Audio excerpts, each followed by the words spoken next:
Hello there, and welcome to another edition of National Leprechaun Museum Talking. And today we are talking hair. And who better have got to join us to talk hair than our storyteller Deirdre. Hello, Deirdre. How are you, my love? Welcome to the talking series. Yay! It feels like an honour to be sitting next to you, my dear, and getting to do this. I've seen a few that you've done with Mark, and the other one was quite fun. Oh, thank you. So yeah, it's exciting to be here, and it's exciting to talk about something that I really enjoy because I have a lot of it. Yes, So yes, and good. it is fabulous. It's all good. I think we all have a little bit of a Celtic mystic in us all when we come to doing hairdos as well. Yeah. Because I'm loving the bun on your head because you've got thank this you. nice sort of like star with it as well. Oh, right. So it's kind of yes. it's making it look more mystical. So Oh, thank you so much. People do care a lot about their hair, though. They say that during a recession, hairdressing appointments are the last sort of personal care appointments or little luxuries that people will drop. People will, even when money's tight, people will hang on to their usual hair care routines for as long as they can before they let the quality of it drop, because they care so much about their hair. Oh yeah, Yeah. I well believe that. I think for some people as well, there's a whole routine about it, going into the hairdressers or getting your roots done or talking to the hairdresser or just even the matter of somebody else doing a wash and blow dry on your hair that's not you. Yes. Kind of thing. It just I definitely agree with that as well. Yeah, leaving it in the hands of an expert. Exactly. And all you have to do is just sit there. Yeah. Kind of thing. It might take 10 minutes, it might take 20 minutes, but it's kind of a moment where you can just go, I can find my zen while somebody else is like washing your scalp or something like that, you know? So, but in Ireland and in Celtic Ireland, there's sort of misconception, or not misconception, there's the idea that people long ago were like incredibly dirty all the time. And certainly for the Celtic Irish in ancient Ireland, that wasn't actually the case. They were a lot cleaner than we might imagine they were. Can you tell us a bit about that? Oh yeah, there's been accounts of how the Romans interacted with the Celts and the like, and were blown away by the type of soaps that they would use or the oils that they would use. How they would wash themselves not just in the morning, but they would wash themselves prior to a big feast or also another thing was going into battle. You want to look your best. You don't want to. Yeah, I'm not saying you want to look your best. You want to mentally prepare yourself for what is coming. But yeah, so it will surprise an awful lot of people that they were actually very, very, very particular about the things that they would use as well. Yeah. Like be it the flowers or what oils of flowers they would use as well. But yeah, it was said that the Romans were a little bit inspired by them as well. Yeah, I've seen that the Celts were actually the people who introduced the Romans to soap, because before they were cleaning themselves with sand and a special type of stick. Yes. Yeah. Which, I know. It thinks of so many like Simpson references in your head as well of just being on a stick.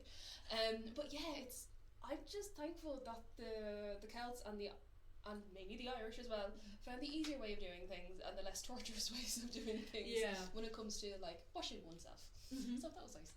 Yeah, so it's it's always nice to see how there's like little influences in places as well. Yes, indeed. But as you were saying, I hear that the Fenian would always bathe themselves before going to a feast. Oh, you know? Yeah. Well, a lot of modern day soaps and the like still use elements of it. If you use the likes of glycerine or sometimes what comes from animal fat, be a thing that they'd wash themselves sometimes with as well. I know it sounds very appetizing, by the way, animal fat, and just stick it on you and wash it off you, or get somebody else to wash it off you. But it was almost kind of like what I love about it is that there was a procedure. There were things that had to be done leading up to a giant feast or leading up to the likes of the battle. There was this procedure that must be done. Yes. Rather than thinking, I want to doll myself for the best. Because another thing I've been researching lately is the obsession with red fingernails.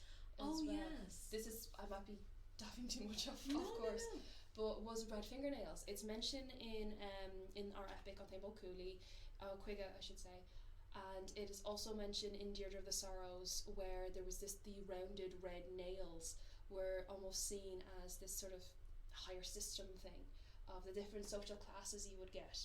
And it was seen that the red fingernails was a part of that as well. Obviously, because you want your nails to look the best. You don't want to get them dirty doing work. No. Something similar was beards as well, which Yeah. is something we touched on before. Mhm. And if there's one thing that Eleanor knows about me, if there's one thing that anybody knows about me, it's the beard thing, right? Yeah. Because beards signify many, many different things. So, say if you're one of the townspeople, say if you're one of the sellers, there was a law to say that you had to shave your beard or shave your chin at least once a month, because you wouldn't want to get your beard caught up in your dealings, in what you're selling, in your messes. You're trying to sell a bath of animal fat to turn into soap to the Fianna. You don't want your beard hair dangling into No. it. The Or if Fianna you're will making whack things, you. if you're a blacksmith or something. Exactly. Yeah. God forbid, like one little flick and the ginger beard will turn And into you're an actual caught. flame. Yeah. Like. Yeah, very but, sensible. but then there was a thing in like sort of the, if you will, the upper classes of it, is that the beard, how long your hair got and how big your beard was a sort of a social status thing as well. So it's Yeah. it's very interesting. Because people would style their beards as well, wouldn't they? Into and separate it into forks. Yeah, I think or even spikes if they were going out to battle. Yeah, which I think is amazing, because like God only knows what they put into the beard to style it. Like, of course, you hear of the punks from like the 1970s using things like egg whites and sugar to make their mohawks and the like. Oh wow! But you wonder what the alternative was for the Irish going into battle on how to make those spikes. Well, I read that because a lot of the Celts were blonde, and some of them were blonde naturally, and some of them were blonde because they dyed their hair, and they would have used, oh gosh, where was it?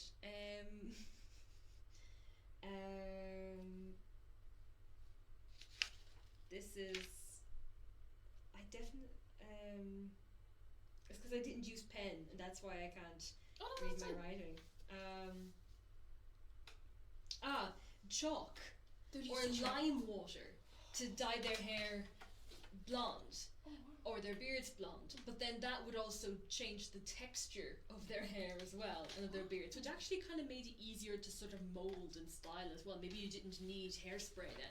Yeah. Because when you think now with all the beard balms and pomades and the oils, it's really and stuff, exploded in the past few years or so. It's great for Christmas presents. Oh, wonderful! I will Christmas say. presents, Yeah. yes. Very, very handy. Yeah. But yeah, you always think that's sort of a new obsession, because we have all the oils and all the sandalwood smelling this and whatever smelling that.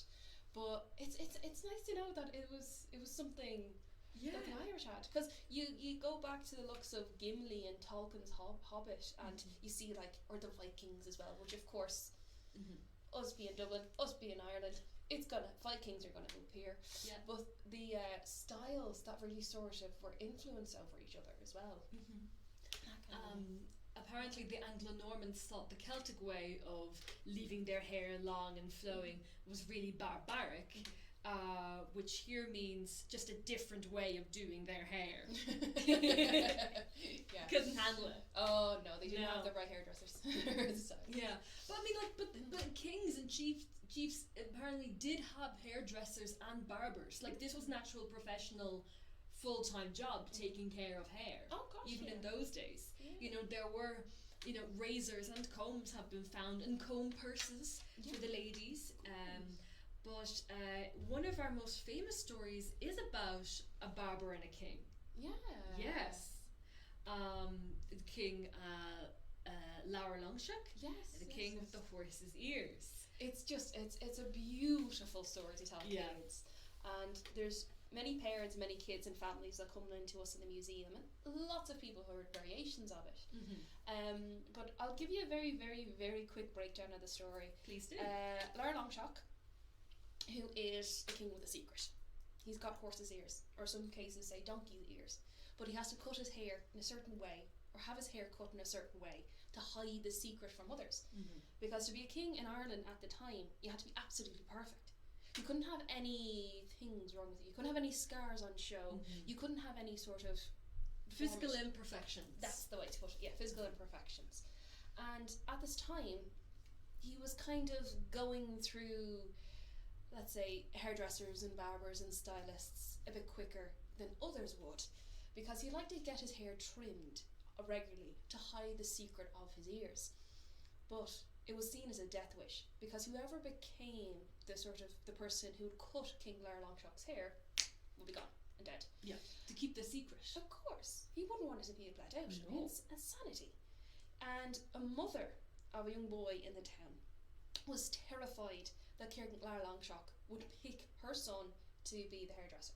So she begged and pleaded Lara Longshock not to select the son, or even if you do select my son, he will keep your promise and he won't share it with anybody else. So he picks the boy finds out the secret, but he can't believe it.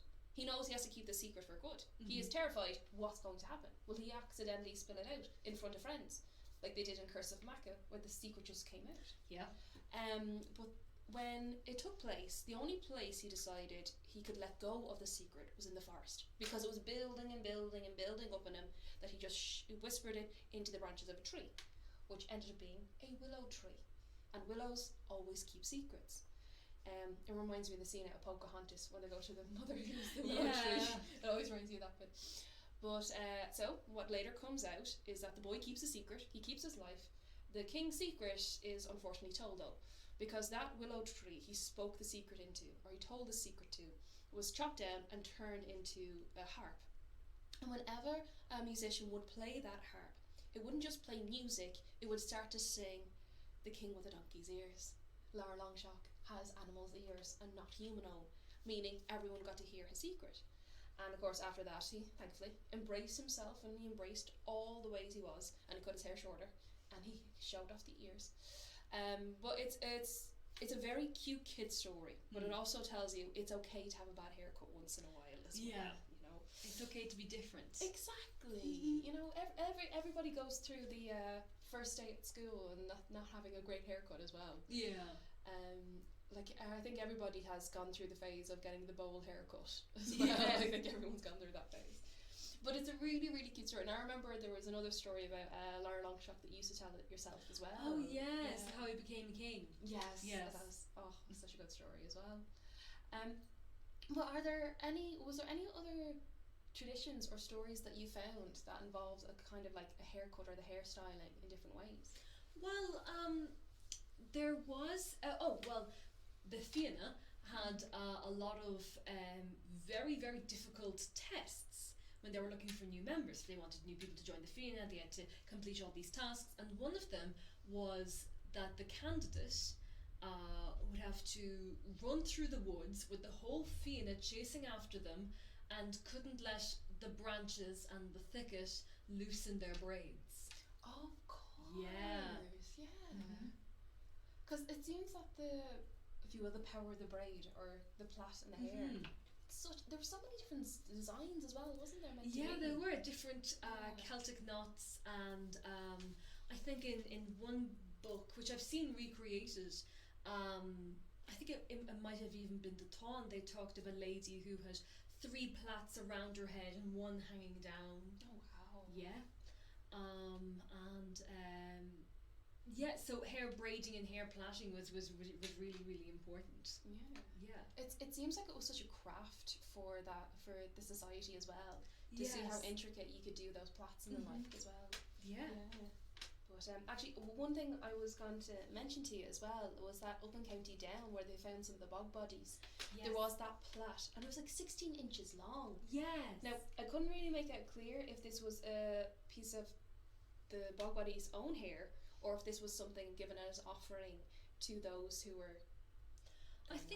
because people who were buried in bog bodies were often important people, weren't they? It might have been a sort of ritual sacrifice. Yeah. Or, you've gotten rid of a king, you've killed a king, but he's still a king, so let's throw him in the bog. Yeah, exactly. I like to think anyway, it came from this person's own head. Yeah, and that was just really well preserved. That was found in 1780 though, wasn't it? Yeah. 16 inches. I was like, imagine how long it must have taken that person to grow that hair to 16 inches. Yeah. That's just insane. And the fact that it's like, I always like to think that like the bog bodies or whatever items were found in the bogs, it's always like our version of like cryogenic freezing, except we came up with it first, that kind of way. But it's, but just to think. And then the fact that it survived that long as well, it's just brilliant. But people thought that the head represented the essence of your soul, which is why it was so important if you'd won a battle to take the heads of your enemies. Oh gosh, yeah. Yeah. Sure, there's a thing I read about, so of course you were talking about the Fianna. The Fianna were the warriors for, if not the entire country. But up in Ulster, there was the Knights of the Red Branch Army. And what they would have, when you'd enter their fort of Aon Macha, is on the outside, they would have hanging the heads of their enemies on the trees, just to sort of give off a bit of intimidation factor for those going in. But yeah, there's many stories of decapitated heads, and I can't remember who it was poured water into one of the decapitated heads. I was convinced it started to speak to him. Oh wow! As well, yeah, that was another story I found in that book. But yeah, I'll try to come up with the name of it if I can find it. Okay. That's good. Yeah. Well, it's also apparently in the Book of Kells, like all the people who are depicted in that all have their hair combed and braided and arranged. So that's part of the evidence that we have that shows us how important braiding your hair was. You know, and it wasn't just a Vikings phenomenon. No. I like to think we started it. You know. Yeah. But I always think like when you're talking about the likes of hair, not just in mythology, but there's kind of like one phenom that you have to mention when you're talking about hair, and that's the banshee. Of course. Yeah, the banshee, the death messenger, the banshee, the cry here in the middle of the night, the keener. There are countless stories of people seeing this woman with the likes of sometimes silver hair just combing and combing and combing it. And there's this beautiful story of you're never meant to pick up a comb you find on the street. So if you're walking from house to house, if you're walking back home yourself, you would never ever pick up a comb, because that was said to be the comb of the banshee. But one night there was this foolish lad who decided, free comb on the street, pop it into my pocket, thought nothing of it. He walks home, and then he hears these almighty, otherworldly banging on his door, and he realises, oh no, that's the banshee outside. I've angered a spirit from the other world. And so, with the wife inside, screaming blue murder in one ear, and outside is the banshee, causing a living nightmare, what they decide to do is to give the comb back to the banshee. But obviously, if you hand the comb out through the window, your hand's gotta be gone. So the next best thing was, in the fireplace, they had a set of iron pliers. They picked up the comb, and they stuck it out the window, and the guy is holding on to dear life. He can feel how hot this iron is getting. It's almost melting his hand, because the heat that's caused the iron to burn so hot is now forcing into his skin. And then when he actually lets go of the pliers or the iron tongs, he finds a mark on his hand of the handles burned straight into his skin. Wow. But thankfully, it was only a burn he suffered, because the other end of those iron pliers or the iron tongs had vanished, because it was still smoking hot. Like the smoke and all was still coming from the pliers, as the comb of the banshee thankfully was returned, but he was safe because he had the iron in the pliers to protect himself from this unknown. But it was always the mark he had in his hand, and people used to always question, what was that? So simply put it, don't steal the comb from banshee. But she was always depicted to have this like silver hair, and when it comes to creatures of the other world, they're always seen to have that kind of silver or blonde or what looks like the pure hair colour that you need to have kind of thing. Yeah. And had you found any stories or the like of when it comes to the likes of blondes or anything like that? Well, there's the story of how Fionn got his white hair or his grey hair. Of course, yeah. Because Fionn does mean sort of blonde or bright hair, you know, but I believe he was out hunting one day. He got separated from his mates in the Fianna, separated from the dogs, Bran and Sciolán, and found this young woman weeping by the side of a pool.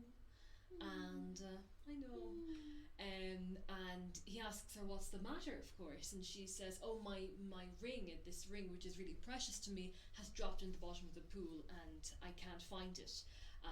But of course, you know, Fionn goes and helps, you know, because he meets a lady with a problem, he has to solve the problem, it's chivalry. So he takes off all his armour and so on, and he dives down into the bottom of the pool. He swims around it 3 times before he finds the ring, and he breaks up to the surface of the water and like holds out his hand, goes onto the and reaches out to give it to the young woman, and she takes it and puts it on her finger and disappears. And that's when Fionn starts getting really, really tired and feeling weaker and weaker and weaker. And he's the leader of the Fenian, this band of warriors, but suddenly it's taking all of his strength to climb himself up onto the bank, back to land, and curl himself up by his armour. He doesn't even have the strength to put his armour back on. And that's when the rest of the men from the Fenian arrive with his dogs, and they're looking for Fionn, but all they can find on the ground is this old shivering man, for that's what Fionn's turned into. And they ask him, hey, what have you done with Fionn McCool? And that's when Fionn can finally tell them the story, tell them what's happened to him in his thin, quavering voice. The young woman, she was a fairy woman. She takes pity on him and returns with a cup, with a chalice, and asks him to drink 3 times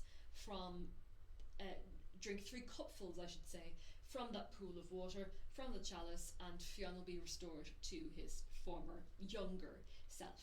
And Fionn does so. He feels strength and his youth returns to him, but he's still got the white hair of an old man, and that, even at the very young age, and that's why Fionn is called Fionn. Yeah. It's mad to think that one of the great heroes of the stories, he's just named after his hair. Yeah. But it's a beautiful story, because there is always this interaction between Fionn and the Sidhe, or Fionn and the fairy folk. Yeah, he can't get away from them. But that story of literally just, he appears from the water, and he just doesn't, he can't connect with himself because he's changed so much. Yeah. He gets an insight into the last years of his life that the rest of us will never have. Of what it is like to be old, and then he gets to turn back the clock. But Fionn McCool, famous white hair, famous grey hair. But I guess the hair colour that people would most associate with the Irish is red hair. Yeah, exactly. Yeah. Gingers. I guess I don't know if we can say that because we're not redheads. Look, I was ginger when I was a child, so we can say ginger. Did your hair evolve? Oh yeah, I affectionately call my hair the mood ring, because you don't know what colour it's going to be. And because 2020 has been 2020, I've been noticing a few more white strands. Aww. So maybe I met a fairy woman during lockdown. Maybe. Yeah. So for that as well. And I was also joking because I have, as you know, I have a very big obsession with the cunning folk and the wise women and the like. And anytime you read anything about these healers or the fortune tellers from the years ago, they always seem to have silver hair, or they have a silver flick in their hair. You know what I mean? It's kind of like Imelda May used to have it as well. She'd have one flash of a light colour and the rest was all dark. And so I was making a few jokes with friends saying, if my hair goes silver, does that mean does that shows that the wisdom's coming out? And they'd be like, yes. No, it's just like never. So it's good that way. But it's but I gotta go back to that story of Fionn, because I've always loved that story of Fionn in the silver hair. That was a very very quick retelling of it. Retelling. I love that.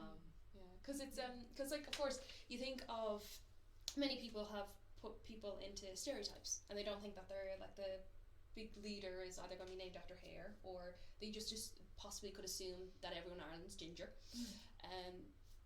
You've always had dark hair yourself, haven't you? Yes, I've always had very very dark hair. Yeah. Because if you mind me saying, I can't see any other colour. Because I don't know if you want to decide if she could pull off fluorescent green, some nice pinks that they're on her top, or things like that. I know my hair, and I did have a few adventures when I was a teenager with hair dye. No, I've never known really? this. No. So when I was about 14 or 15, I dyed my hair this really nice sort of reddish brownish mahogany colour, which actually worked quite well, and I may return to it at some point. And then when I was 16, I ended up bleaching the ends of my fringe and the ends of my hair and dyeing it blue. Oh yeah, which is really nice, actually, if I may say so myself. Oh, very nice. Yeah, indeed. And what were your parents' reaction? They were all for it, because my mom's never mind. You see, you always gotta get them Irish mammy's approval. Always gotta get the Irish mammy approval. That's why. I don't think she would have liked me to complete that sentence. True. But I had a mother who was scared of the hairdressers. She never let us go to the hairdressers. So one of my pictures from school, when you get a professional photographer to come in and take your school picture, it's me in pigtails, and my hair is so long and so thick it doesn't even fit the frame. Because it's literally this tiny child head and then just 2 massive pigtails. That makes and sense. It looks like the hair's eating the child, kind of thing. I think. But when it came to though, it's people have a very strange relationship when it comes to their hair. Some people absolutely love dyeing and absolutely love shaving, or have to, or some people have no hair at all for their own reasons, and it's you build such a connection and a kind of part of identity with your hair as well. Yeah. Because something we touched before, and I kind of went on a wild tangent, so apologies for that, was the whole ginger hair thing, and that we're famous for redheads. Yes. The likes of Saint Bridget, or Bridget the goddess herself, was known to have the flaming red hair. Yes, as keeper of the flame. Exactly, the keeper of the flame, what we have here as well, of course. Or what everyone thinks of, like when they think of Ireland, is the quiet man, or Maureen O'Hara with the like fiery red head kind of thing. And what did you find out about redheads in Ireland? Well, the sort of the red-headed population around the world is 2%. So 2% of the world's population have red hair or are born with red hair. But in Ireland, that increases to 10%. Oh, damn. So we're the most red-headed country in the world, sort of per capita or per population. But how redheads or red-headed hair, how that gene came to be was when 50,000 years ago, when people moved from Africa to Europe, and they found it was a lot colder and a lot darker than Africa. And that's putting it very professional. Especially because we're recording this in the middle of winter, you see, so we're feeling it right now. So people actually evolved so they could take in vitamin D quicker, actually, and more of it quicker, which you get a lot of from the sunlight. So that's how the redheaded gene came about. But the flip side of that is, okay, you have the capacity for getting in more vitamin D, but redheaded people are also more at risk for melanoma and other skin cancers, and a lot more sensitive to UV light. So Ireland is actually also, I believe, the country with the highest incidence of skin cancer.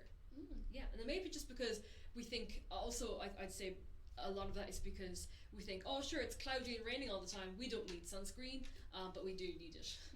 Yeah. You see, you may have heard of an Irish phenomenon, I say that word too often, but a very kind of stylistic choice, which is called the farmer's tan.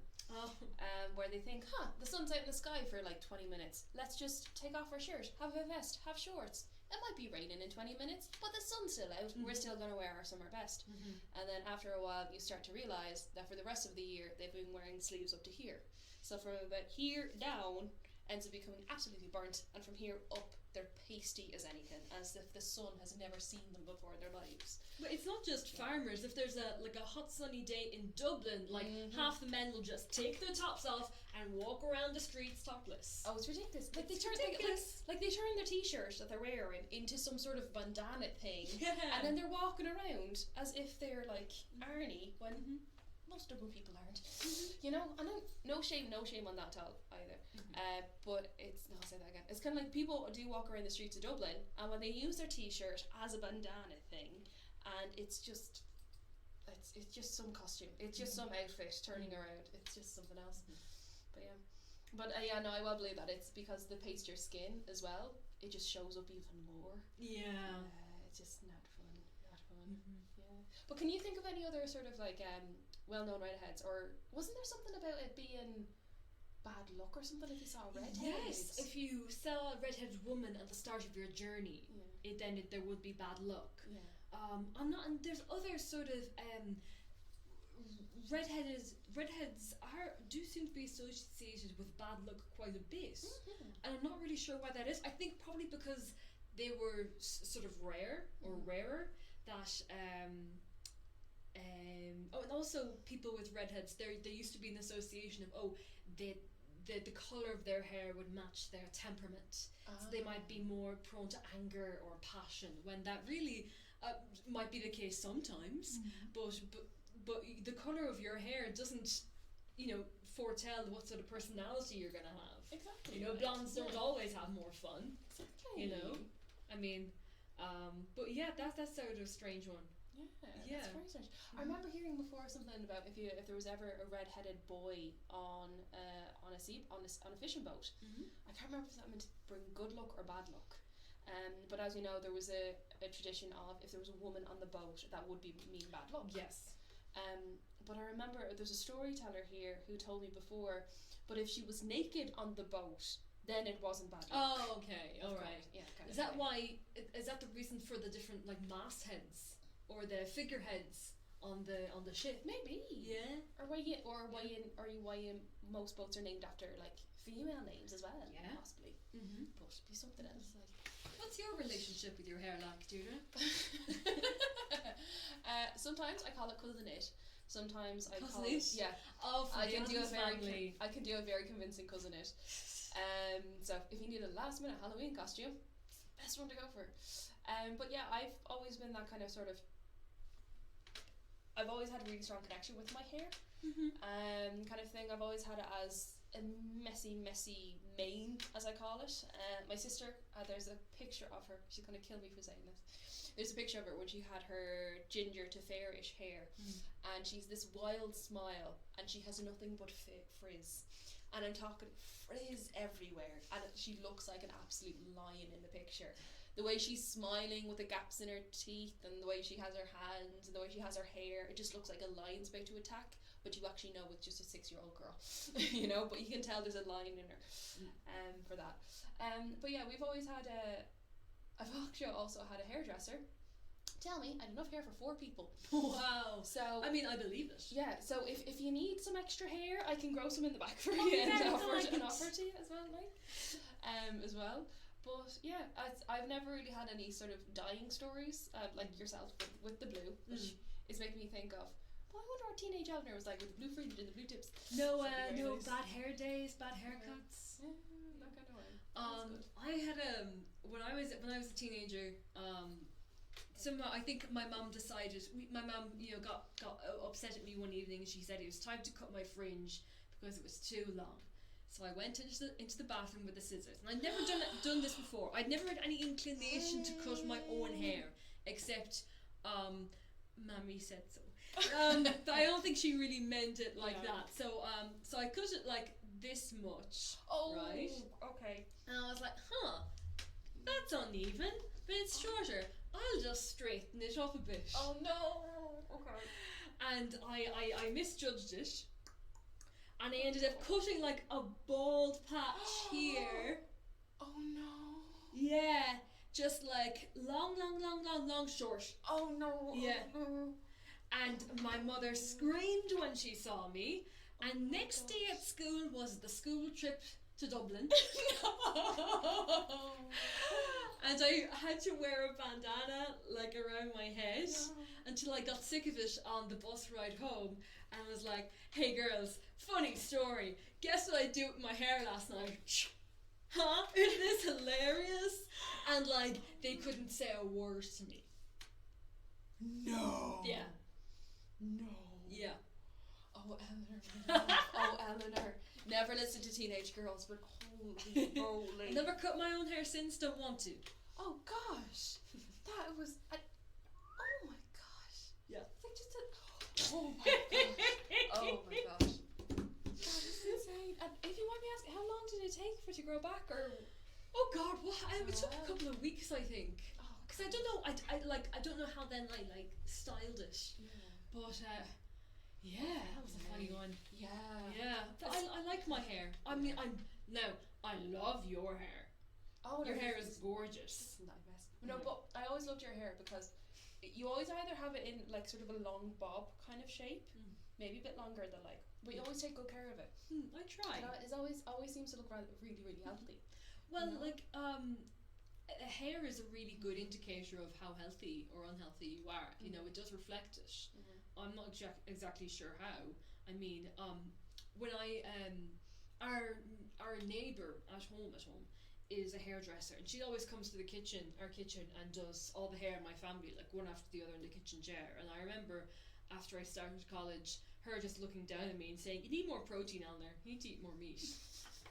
Because she could see it in my hair, you know. I love that skill of being able to read somebody's hair. It's like, okay, yeah, no, you need to go for a run tomorrow. You know, that kind of way. Yeah, you need more protein. That kind of way, so. But that's such a skill that you could like read that read that from your hair. Yeah, I guess all hairdressers can do that. Oh, good hairdressers. All good hairdressers. Yeah. Because there's a few friends have decided to do a buzz cut over the last few weeks. Oh yeah.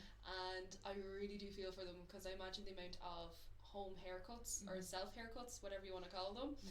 I'd say they're going to be artistic at best, you know, just in case. But gosh, But you have lovely long flowing Celtic hair. Well, we should do some braids in it sometime. I appreciate that. Yeah. I'm not going to lie, there have been times when my arms have been tired from doing things. Yeah. But I will never forget, I was talking about the band Cheese Comb earlier on, and in my house there's a comb I affectionately call the comb of death, because having long hair, and my mother, who has short hair, decided that when we're combing the child's hair, why not get every single tooth of the comb, and it would scrape the back of my neck. Not only did my mother do this, there's also an auntie in my family that I will not name, because she will actually murder me if I name her. But I had an auntie who would take care of, do childminding for the family, and she would take care of my sister, and then she'd take care of me for a while. And her favourite hobby was to comb the hairs. And I'm not lying when I say this. Thanks to the comb of death, my mother and that certain auntie, all of our scalps have become desensitized. Oh my god! So you can literally drag the comb in the back of my neck. I think we've all had something like similar experience of feeling that comb in the back of your neck when your hair gets pulled down like this. Thanks to combing the hair and looking after it in that way, my sister and myself, we don't have any feeling in the back of our neck or the back of our scalp, because some people would really get excited, enthusiastic about combing hair and forget there's a child attached to the hair. Yeah. When I was a little girl, I used to be crying every evening with the tangles. And those no tears shampoo. They lie. Yeah. They lie. It's all a marketing ploy.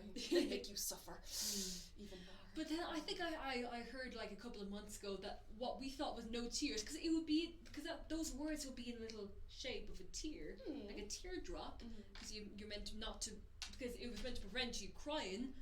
It actually meant no tears, as in it wouldn't break your hair. That was just a marketing ploy. Bloody marketing. Yep. Oh, they lied. They lied to a generation of children, my mothers and parents and guardians. They lied. Oh God. Oh. Will we leave it there, so Deirdre? Yeah, that sounds good to me. We've learned a lot about Celtic and Irish hair today. Yes, and we've learned a lot about each other as well. I think so. That we're going to be jealous of each other's hair, and that the ancient Irish people were a lot cleaner and took better care of themselves than we might have imagined of people living 1,000 years ago. Thank you so much for joining us for talking hair. Thank you so much, Deirdre, for joining me on this adventure today. Yeah, and if you have any hair stories, or if you've got any experiences with or having any bad hair days or the like, do send them to us, because I'd love to know. Yes, indeed. I'd love to. Stay tuned for our next videos and all of our online storytelling that we're doing over the next while. Goodbye. Bye.